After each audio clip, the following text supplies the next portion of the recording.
Жительница Крыма продала квартиру в городе и уехала в село ради заботы о бездомных животных. 10 лет назад она перебралась в частный дом с участком, который стал приютом для сотни четвероногих. С подробностями Анастасия Дмитриева. Самый большой в Крыму частный приют для животных работает уже более 10 лет. А началось все с того, что владелица Анна Веселовская стала подкармливать стайку собак, которые бродили недалеко от ее дома в Севастополе. С каждым днем за едой приходили все больше животных, и в скором времени женщина решила продать квартиру и переехать в частный дом, где сейчас живут 43 собаки и 51 кошка. Я не думаю, а что я буду делать потом, а куда я его дену. Я вижу, сейчас оно нуждается в помощи, я его сейчас забираю.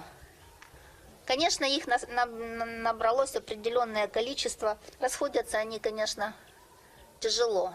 Веселовская знает личные истории каждого из жильцов ее приюта. Кого-то выкинули, пока они были щенками или котятами, других спасли от жестоких хозяев, которые издевались над своими подопечными. Некоторых нашли на обочинах дорог, борющимися за жизнь после того, как их сбила машина.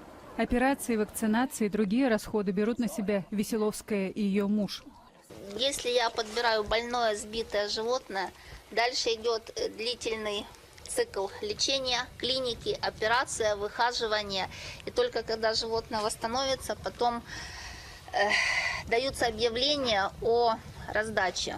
Анна хочет открыть центр реабилитации для раненых или больных животных, но говорит, что на данном этапе рассчитывать может только на волонтеров.